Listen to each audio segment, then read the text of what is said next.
Okay, so what's the title? Small inventions, big success. How many buttons do men's suit usually have? Usually have 3 or 4 buttons at the end of the Right.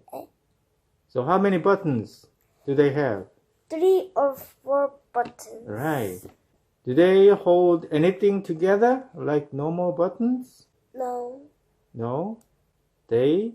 don't hold anything together like normal buttons. Right.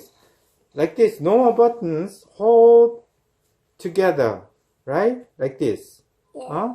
But But those buttons don't hold anything together, right? And where did people used to blow their noses? they used to blow their noses on their shoe ribs. Right. Okay, so who saw his soldiers blowing their noses on their uniform sleeves? Frederick the Great of Prussia. So his soldiers blowing their noses on the uniform sleeves. Right. Did the king like what he saw? Did the king like it? No, disgusting. Mm-hmm. No, the king thought this was disgusting. Right. Okay, so let's move on to the next page. What did Frederick the Great order? Frederick ordered that buttons be sewn to the end of the soldiers' uniform sleeves. Mm-hmm. What would happen when soldiers wipe their noses on their sleeves because of those buttons? So whenever the soldiers wipe their noses on their sleeves, their noses would be scratched. Right. Where do we blow our noses today? On paper, tissues, or handkerchiefs. Okay, next page. What do women wear nowadays? High heel shoes. Who studied the fashion? In fact, it was King Louis XIV of France who started the fashion. Did being short bother the king? Yes. Yes, it bothered him. So what did he think? He thought that the king should tower over his subject, not look up at them. Was the king taller than all of the others when he wore them? When he wore them, he was taller than all of the others, and he felt much happier. Exactly. Okay, next page. Was the king the only one wearing heels? No, unfortunately, the fashion killed them among his countries. So both men and women had shoes made with heels. Right. Okay. Did the men think that heels were comfortable?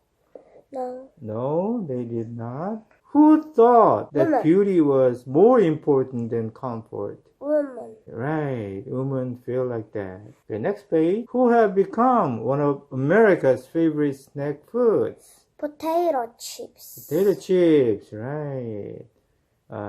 It have become one of America's favorite snack foods, right? Okay. Most of Americans like potato chips very much.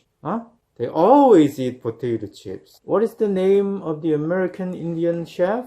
George Crumb. Okay, did the chef expect the Commodore to be furious? Yes. Yes. He expected Yes. the Commodore. The Commodore sent the potatoes back each time. Okay, it'll be furious. Furious. Okay, next page. Do some yo-yos glow in the dark? Yes. Yes. What are yo-yos once used for? It once was a weapon. Who used to tie sharp rocks to strings to hunt animals? Philippine Islands tie sharp rocks to string to hunt animals. Okay, so hunters in the Philippine Islands did that, right? Yes. What did the hunter do when he missed? If he missed, he simply put up his yo-yo and wait for the next animal to come along. What does yo-yo mean in the Philippine language? Come, or come back. Right, okay, next page. Can small inventions be very important? Yes, small inventions can be very important. Right. Small inventions, big success. Buttons on your jacket. Have you ever noticed that men's jackets usually have 3 or 4 buttons at the end of the surface that don't hold anything together like normal buttons? So whether before people had handkerchiefs or even paper tissues, they used to blow their noses on their sleeves. That everyone did it, whether they were poor or rich. In the 1800s, Frederick the Great of Prussia saw his soldiers blowing their noses on their uniform sleeves. The king thought this was disgusting. He ordered them to stop, but they kept on doing it. Finally, Frederick ordered the buttons be sewn to the end of the soldiers' uniform sleeves, so whenever the soldiers wiped their noses on their sleeves, their noses would be scratched. Today, of course, we blow our noses on paper tissues or handkerchiefs. However, those buttons remain on our jacket sleeves, just in case we forget. High heel shoes. Nowadays, women wear high heel shoes. However, it was always that way. In fact, it was King Louis XIV of France who started the fashion. It was rather short, and this really bothered him. He thought that the king should tower over his object, not look up at them.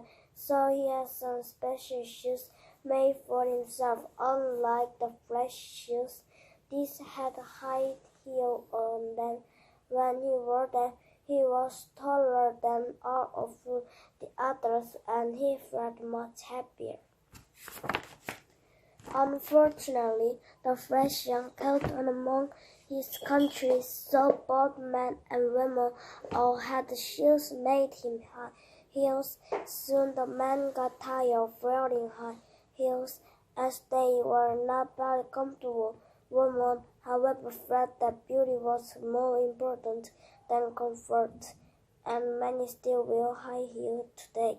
Potato chips. Over time, potato chips have become one of America's favorite snack food, but you might not know that actually an American Indian invented it.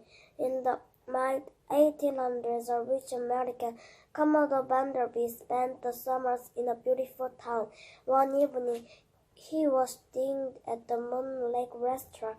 He ordered French fries. When the potatoes arrived at the table, he sent them back to the kitchen. He wanted them dinner. The chief, an American Indian named George Crown, tried several more times to please the Commodore, but the Commodore sent the potatoes back each time. Chief Crown became fed up. He decided to play a trick. He sliced some potatoes until they were as thin as paper. Then he fried them until they were so crispy that they would shatter if he put a fork into them. He expected the Commodore to be furious. Instead, the Commodore loved these new potatoes. From then on, he ordered these potato chips every time he dined at the restaurant. So did all of the other guests. That was the beginning of potato chips, one of the most popular snacks in the world. The yo-yo is a wonderful toy. It comes in many styles and colors. Some yo-yos even glow in the dark. Although the yo-yo is now a fun toy, it once was used as a weapon. Long ago, hunters in the Philippine Islands tied rocks to string to hunt animals. The hunter would sit in a tree, and when an animal passed below, he would throw down the rock very fast. If he missed, he simply pulled up his yo-yo and waited for the next animal to come along. In the Philippine language, yo-yo means come or come back. So the practice is where the toy later got its name. These are just some of the expressions behind these interesting topics, but they are perfect examples of how small inventions can be very important And did you know that many famous things were invented by young people? Look around you. Think about what could be done better or more easily. Could you invent a new breakfast food or a faster way to your friend's house? Maybe you too can invent something that will be a great success. Good luck.